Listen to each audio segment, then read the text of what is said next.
Hello students, welcome to English class. I hope all of you are fine. So today we are going to discuss the question answer exercise of the poem Those Winter Sundays.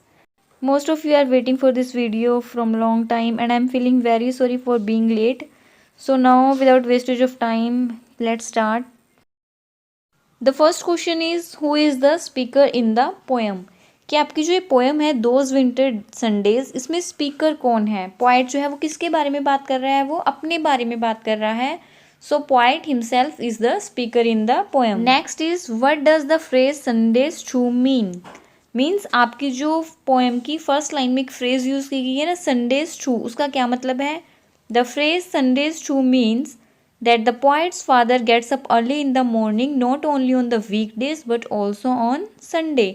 मतलब जो poet के father थे वो सिर्फ weekdays में ही जल्दी नहीं उठते थे, संडे को भी जल्दी उठ जाते थे. Next is how is Sunday contrasted with weekday? It means that Sunday को वीकडे के साथ कैसे कॉन्ट्रास्ट किया गया है इस पोएम में. Sunday is contrasted with weekday as Sunday is suppose to be the day of the but the poet's father works hard on Sundays also.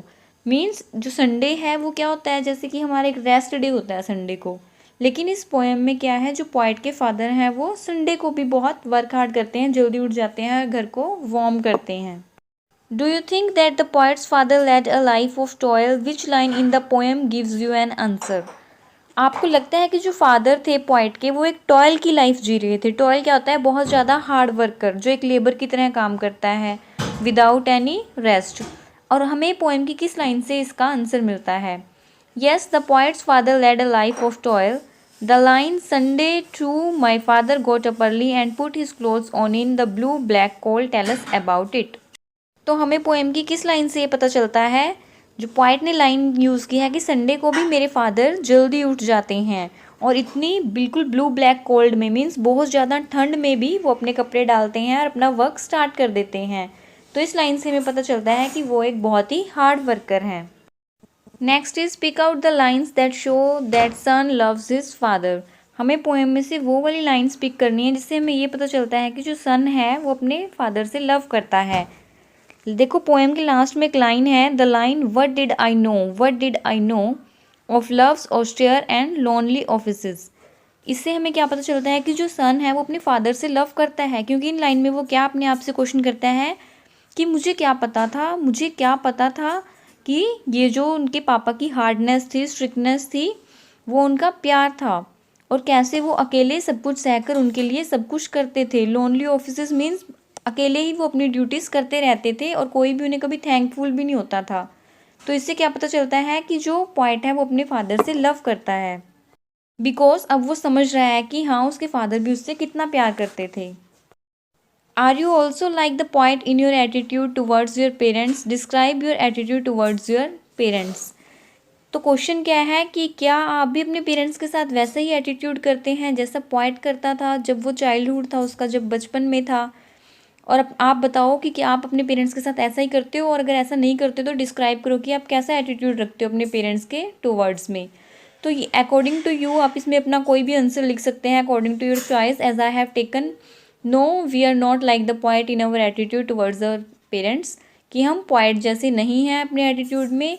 We don't behave differently, कि जैसे पोएट जो है वो अपने फादर से differently speak करता है ना, मीन्स प्यार से नहीं बोलता, तो हम ऐसा बिहेव नहीं करते और हम उनकी इंस्ट्रक्शंस को विद लव फॉलो करते हैं.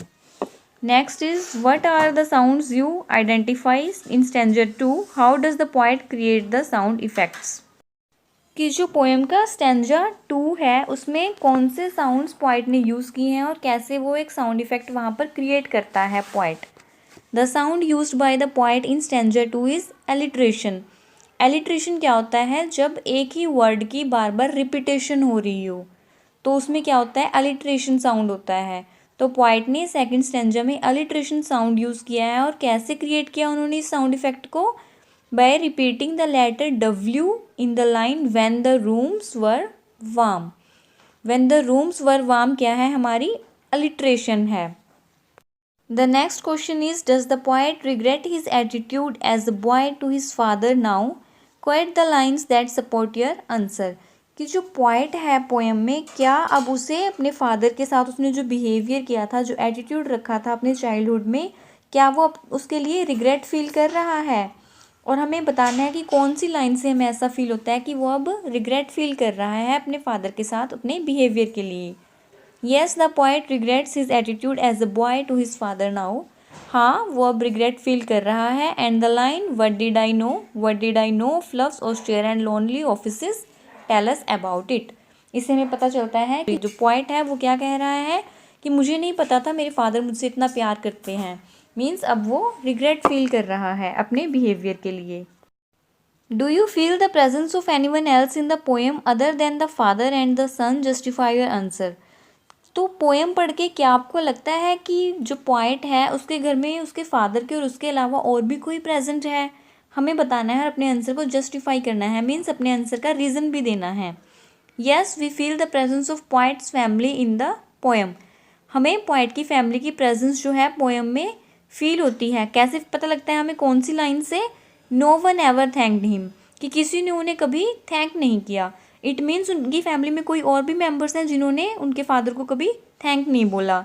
And feeling the chronic anger of that house. तो यहाँ पे जो पोएट है वो उस हाउस के क्रोनिक एंगर को फील कर रहा है। हाउस मीन्स एक फैमिली, ठीक है। उसमें यहाँ इसने होम नहीं यूज़ किया, हाउस यूज़ किया है, तो इट मीन्स उसकी फैमिली है। The poem contrast the cold climate of the winter season and the warmth of the fire kindled by the father. कि पोएम में जो है हमें एक तो cold climate of winter season के बारे में बताया गया है, उसके अपोजिट क्या बताया गया है कि उसके फादर जो हैं घर को पूरा वार्म कर देते थे, फायर जो है सुबह सुबह बर्न करके। तो हमें बताना है कि कौन सी लाइन्स में इन दोनों को कंट्रास्ट किया गया है। The second stanzas line, I'd wake and hear the cold sprinkling breaking when the rooms were warm, he'd call। तो इन लाइन से हमें पता चलता है, क्योंकि इन लाइन का मीनिंग क्या है कि जब सुबह पोएट उठता था बहुत ज़्यादा ठंड में, मतलब एक कड़ाके की ठंड में जब वो उठता था तो उसके फादर जो उस टाइम रूम को गर्म कर चुके थे। मीन्स वो ठंड उसे फील नहीं होती थी क्योंकि उसके फादर जो थे उसके उठने से पहले ही रूम को वार्म कर देते थे।